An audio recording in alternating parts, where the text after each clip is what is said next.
Hello kids, welcome to Surabhi science hub. आज हम लेंगे बायोलॉजी फॉर 11th क्लास और बायोलॉजी का chapter first the living world, जो कि बहुत बहुत सिंपल चैप्टर है। तो सबसे पहले हम देख लें लिविंग होने का मतलब क्या होता है। तो उसके लिए एक निमोनिक है, my best friend Kathy gives respect and regard to everything living. My best friend Kathy gives respect and regard to everything living.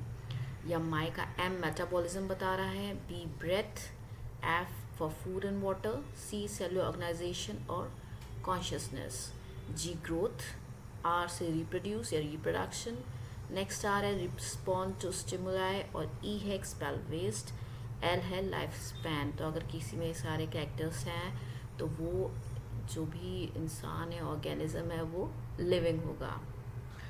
तो इसके लिए ये सारे पॉइंट्स याद करने के लिए आपको ये निमोनिक आना ज़रूरी है। नेक्स्ट हम लेते हैं डाइवर्सिटीज़ पे। डाइवर्सिटीज़ में सबसे पहले बायोडाइवर्सिटी की बात की। बायोडाइवर्सिटी अगर हम वर्ड देखें तो बायो मीन्स लिविंग और डाइवर्सिटी यानी बहुत सारे। So the number and types of organisms on earth, इसके बारे में हम पढ़ते हैं बायोडाइवर्सिटी में, यानी लिविंग मैटर कितना ज़्यादा है और कितने नंबर में है। यहाँ पे एक चीज़ आती है नॉमिनक्लेचर। नॉमिनक्लेचर नामकरण या नेमिंग किसी एनिमल की, किसी भी ऑर्गेनिज्म की, can be animal, can be plant, it can be bacteria, it can be virus, it can be anything. अब आइडेंटिफिकेशन पे आते हैं। वैसे नॉमिनक्लेचर दो में ही लेते हैं, प्लांट और एनिमल में। आइडेंटिफिकेशन पे आते हैं। आइडेंटिफिकेशन मतलब किसी को आइडेंटिफाई करना, पहचानना। और पहचानते कैसे हैं? जो भी कैरेक्टरिस्टिक्स होते हैं एसेंशियल, उनके अकॉर्डिंग। जैसे अगर मैं आपको कहूँ कि आप बताइए कि इन सारे एनिमल्स में से हॉर्स कौन सा है, तो जो आपको नॉर्मल जो भी उसके कैरेक्टर्स होंगे, उसकी टेल होगी, उसकी हाइट होगी, उसके लेग्स होंगे, उसके अकॉर्डिंग जो आप आइडेंटिफाई करोगे, दैट इज़ आइडेंटिफिकेशन, यानी recognisation of essential character of an organism. अब हम बात करते हैं सबसे इम्पोर्टेंट बाइनोमियल नॉमिक्लेचर की। बाइनोमियल मीन्स टू टू दो चीज़ें आएंगी इसके अंदर। अच्छा, बाइनोमियल नॉमिक्लेचर इतना इंपॉर्टेंट है, ये कार्लोस लिनस ने दिया था। दिस इज़ वेरी इंपॉर्टेंट, ये आपको याद होना चाहिए। और इसके अंदर दो चीज़ें आती हैं, एक आती है जेनेरिक नेम और एक आता है स्पेसिफिक एपिथेट।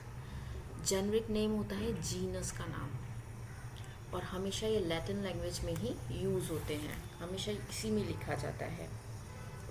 दूसरी बात ये है कि इसके अंदर या तो हैंड रिटन होंगे और या फिर ये सेपरेटली अंडरलाइंड होंगे। इसमें जो फर्स्ट लेटर होता है किसी भी नाम का, जैसे नीचे मैंने लिखा है मैंजीफेरा इंडिका, तो उसमें एम कैपिटल आएगा और इंडिका का आई स्मॉल आएगा। हमेशा इसको ऐसे ही लिखा जाता है और ये हमेशा लैटिन में होगा। अच्छा, दूसरी बात अब आती है अबाउट क्लासिफिकेशन। अब इतने सारे ऑर्गेनिजम्स, इतने सारे प्लांट्स, इतने सारे एनिमल्स, उन सबको क्लासीफाई करना बहुत ज़रूरी है, अदरवाइज़ उनको याद करना मुश्किल हो जाता है।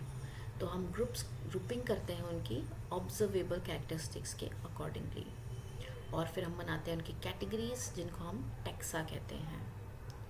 और जो भी ऑर्गेनिज्म, सबको टैक्सा के अकॉर्डिंगली बांट दिया जाता है, और जो उसकी स्टडी होती है वो टैक्सोनॉमी कहलाती है।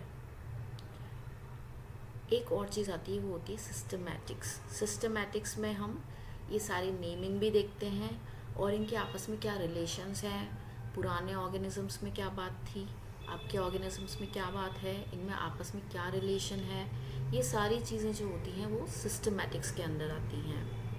सो यहाँ दो चीज़ें हैं, एक तो है टेक्सोनॉमी और एक है सिस्टमैटिक्स। ये इसका दोनों का डिफरेंस अच्छे से पता होना चाहिए। नेक्स्ट हम आते हैं अबाउट टेक्सोनॉमिक कैटेगरीज पे। कोई भी ऑर्गेनिज्म जो होगा उसको टेक्सोन में रखा जाएगा पहले। टेक्सोन क्या होता है? टेक्सोन एक रैंक होती है इसमें, जैसे स्पीशी है या जीनस है, दैट इज़ अ रैंक, तो वो टेक्सोन हो गया। अब टेक्सोन की कैटेगरीज बनती हैं और कैटेगरीज बहुत सारी मिलके हिरार्की बनाती हैं। अब हिरार्की को याद करने का तरीका है king play cards on flat green stool, ये इसका निमोनिक है। King play cards on flat green stool. यहाँ पे के है किंगडम के लिए, पी है फाइलम के लिए। फाइलम एनिमल्स में यूज होता है, और अगर आप प्लांट्स और फंजाई की बात करेंगे तो वहाँ डिवीजन यूज़ होगा फाइलम की जगह। देन कार्ड्स का सी है क्लास के लिए, फिर ओ ऑर्डर के लिए, एफ फैमिली के लिए, जी जीनस के लिए, एस आता है स्पीशीज़ के लिए। तो इस तरह से अगर आपको ये निमोनिक याद है, king play cards on flat green stool, तो आपको ये सारी हायरार्कीज याद हो जाएंगी। अब एक और चीज़ है आपके चैप्टर में, वो है कीज़। कीज़ क्या होता है? कीज़ होता है कि जब हम दो कपलेट लेते हैं, कपलेट मीन्स जब हम कीज़ आइडेंटिफिकेशन कर रहे हैं हम यहाँ पे प्लांट्स और एनिमल्स का, उनकी सिमिलैरिटी और डिससिमिलैरिटी के अकॉर्डिंग, तो की के अकॉर्डिंग करते हैं। ये अपन देखते हैं, जैसे मान लीजिए हमने दो ऑर्गेनिज्म लिए, एक लॉयन और एक टाइगर, तो ये दोनों एक कपलेट कहलाएंगे। और फिर हम देखेंगे कि इसमें क्या चीज़ अलग है और क्या चीज़ सेम है। और जो भी हम अपना स्टेटमेंट देंगे कि हाँ चलो दोनों में ईयर्स हैं, दोनों के 4 लेग्स हैं, या एक में स्ट्राइप्स हैं एक में नहीं है, तो ये सारे जो स्टेटमेंट्स हैं ये सब लेड कहलाते हैं। ओके, तो यही आपका ये चैप्टर एंड होता है। अब हम नेक्स्ट चैप्टर में मिलेंगे। अगर आपको कोई डाउट हो तो प्लीज़ ज़रूर पूछिएगा। तो मिलते हैं नेक्स्ट चैप्टर में, तब तक के लिए गुड बाय।